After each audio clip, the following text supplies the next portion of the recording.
안녕하세요. 여러분의 법률 멘토 홍승재 변호사입니다. 안녕하세요. 김은지 변호사입니다. 오늘은 공유물 분할과 소유권 이전 등기에 대해 이야기해 보겠습니다. 공유물 분할, 말은 어려운데요. 쉽게 말하면 공동으로 소유한 부동산을 각자 소유로 나누는 절차입니다. 공유물 분할은 공유 관계를 끝내고 각자의 몫을 확정하는 과정입니다. 민법 제268조에 따라 공유자는 언제든지 공유물의 분할을 청구할 수 있습니다. 맞아요. 다만 공유자들이 서로 합의하지 못하면 법원의 판결을 받아야 합니다. 공유물 분할 방법에는 협의에 의한 분할과 재판에 의한 분할 두 가지입니다. 합의가 원칙이지만 협의가 어려울 경우 법원에 공유물 분할을 청구할 수 있죠. 이때 공유자 전원이 필수적으로 소송에 참가하여야 합니다. 공유물의 분할은 공유자 간의 협의가 이루어지는 경우, 즉 협의 분할의 경우에는 그 분할 방법을 임의로 선택할 수 있습니다. 반면 재판에 의하여 공유물을 분할하는 경우에 법원은 현물로 분할하는 것이 원칙입니다. 네. 재판에 의한 현물 분할과 관련하여 법원은 당사자가 구하는 방법에 구애받지 않고 법원의 재량에 따라 공유관계나 그 객체인 토지의 재반 상황에 따라 공유자의 지분 비율에 따른 합리적인 분할을 하게 됩니다. 그리고 여러 사람이 공유하는 토지를 현물 분할하는 경우에는 분할 청구자의 지분 한도 안에서 현물 분할을 하고 분할을 원하지 않는 나머지 공유자는 공유로 남는 방법도 허용됩니다. 네, 공유물을 공유자 중에 1인의 단독 소유 또는 수인의 공유로 하되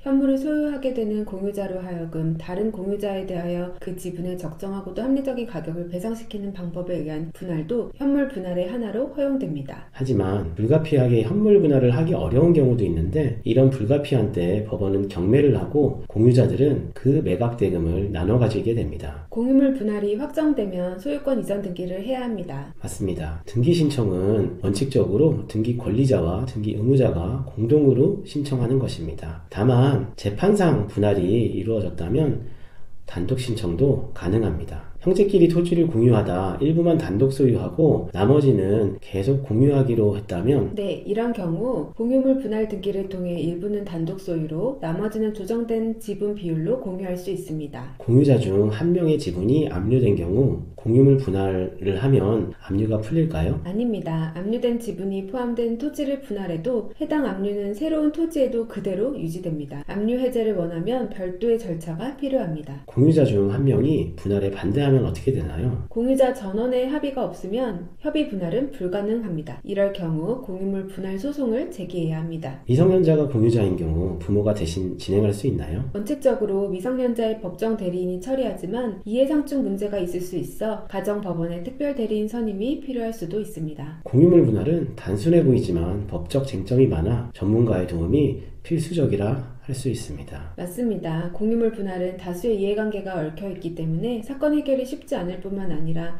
당사자의 이익과도 직결되는 부분이라 성급하게 판단하였다가는 큰 불이익을 얻게 될 수 있습니다. 공유물 분할이 고민이라면 꼭 전문가와 상담하세요. 오늘의 내용이 유익하셨다면 좋아요와 구독, 알림 설정도 잊지 마세요. 감사합니다.